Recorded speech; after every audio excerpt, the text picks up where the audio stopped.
সকাল 9টা থেকে শুরু করছি। আর রাজশাহী শহরের বিভিন্ন ট্রাফিক জায়গাগুলো আমাদের চিহ্নিত করে আমরা সেবা দিয়ে যাচ্ছি। জি, আপনার নামটা কি? আমার নাম মোহাম্মদ আরিফ বিশ্বাস। হ্যাঁ। আমি রাজবাড়ী সরকারি কলেজ একজন রোভার সদস্য। দর্শক, এই মুহূর্তে আমরা অবস্থান করছি রাজবাড়ী শহরের প্রাণকেন্দ্র বড়পুলে অবস্থান করছি। দর্শক, আপনারা দেখতে পাচ্ছেন এখানে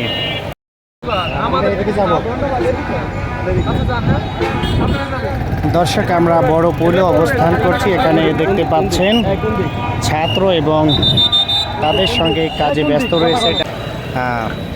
ছাত্র আন্দোলনে যে স্বাধীনতা অর্জন করেছে বাংলাদেশের ছাত্র আন্দোলনের ছাত্ররা, তারা কিন্তু এখানে দেখতে পাচ্ছেন যে বড়পুলে ব্যস্ত রয়েছেন। বিভিন্ন যানবাহন, যেই যানবাহনগুলোকে তারা কিন্তু এখানে নিয়ন্ত্রণের কাজে ব্যস্ত রয়েছেন। আর কিন্তু এখানে আপনারা দেখতে পাচ্ছেন প্রচুর উৎসুক জনতার ভিড় বেড়েছে, যার কারণে কিন্তু এখানে যেই ছাত্ররা তারা কিন্তু এখানকার নিরাপত্তার কাজে ব্যস্ত রয়েছেন। যা আসলে বিশেষ করে ট্রাফিক পুলিশ তারা কিন্তু যেহেতু সড়কে নেই, সে কারণেই কিন্তু এখানকার বিভিন্ন স্কুলের বিভিন্ন কলেজের ছাত্র এবং ছাত্রীরা তারা কিন্তু এখানে এসে এখানকার যে ট্রাফিকের যেই কাজ সেটি কিন্তু তারা এখানে করছেন। আমরা দেখতে পাচ্ছি বিভিন্ন বয়সী যে ছাত্ররা তারা কিন্তু এখানে এসে এখানকার যেই নিরাপত্তার যেই কাজগুলো সেগুলো কিন্তু তারা এখানে করে চলছেন। তা আসলে সত্যি প্রশংসনীয় একটি বিষয়। আমরা একটু এখানে যদি কাছে গিয়ে দেখাতে চাই আপনারা যে আসলে ছাত্ররা বিভিন্ন গাড়ি চালকদেরকে কিন্তু গাড়ি দাঁড় করিয়ে তারা কিন্তু হেলমেট পরাচ্ছেন গাড়ি চালকদেরকে, এবং কোনো ধরনের যাতে করে সমস্যা না হয় তারা কিন্তু সেদিকেই বেশ খেয়াল রাখছেন। তা আমরা এখানে যদি একটু দেখাতে চাচ্ছি এক আঙ্কেলকে, তিনি কিন্তু এখানে গাড়িটি দাঁড় করিয়ে তাকে কিন্তু হেলমেট পরানোর জন্য অনুরোধ করেছেন, বা তিনি তার রিকোয়েস্টটি রেখেওছেন, তিনি হেলমেটটি পরেছেন। তো আসলে অভাবনীয় বিষয়, আসলে তাদেরকে ধন্যবাদ না জানিয়ে পারা যাচ্ছে না। আসলে তরুণ প্রজন্মে যে তরুণদেরকে দিয়ে সব কিছুই সম্ভব, যা আসলে এটি কিন্তু একমাত্র প্রমাণ। দর্শক, রাজবাড়ী আমরা এখন অবস্থান করছি বড়পুল এরিয়াতে।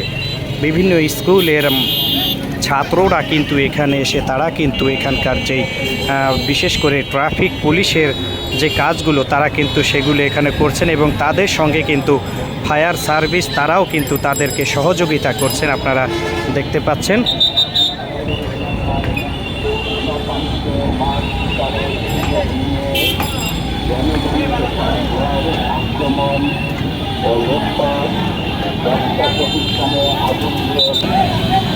সবাইকে শান্তি শৃঙ্খলা বজায় রাখার জন্য বাংলাদেশ জামায়াতে ইসলামী রাজবাড়ী পৌরসভার পক্ষ থেকে অনুরোধ করা যাচ্ছে।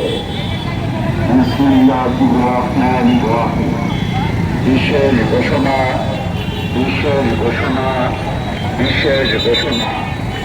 বৈষম্য বিরোধী ছাত্র আন্দোলনের মাধ্যমে আওয়ামী লীগ সরকারের পতন ঘটায়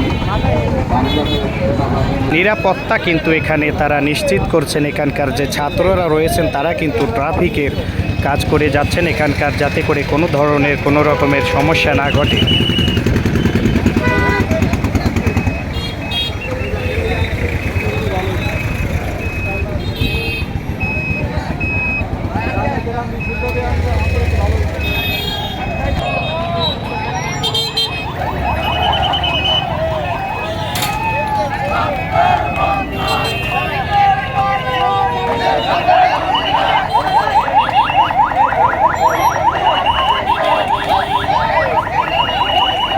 তো এই ছিল রাজবাড়ীর বড়পুলের পরিবেশ। আপনাদের সঙ্গে আমি এতক্ষণ ছিলাম সংযোগ। দর্শক, এখানকার পরিস্থিতি নিয়ে আপনাদের সঙ্গে বিস্তারিত যে এখানকার কী অবস্থা সেটি আপনাদের মাঝে তুলে ধরলাম। তো আজকের মতো এখান থেকেই আমরা বিদায় নিতে চাচ্ছি। তো দেখা হবে অন্য কোনো সময় যে কোনো জায়গায়। ততক্ষণ সবাই ভালো থাকবেন, সুস্থ থাকবেন। আজকের মতো বিদায় নিতে চাচ্ছি। আল্লাহ হাফিজ।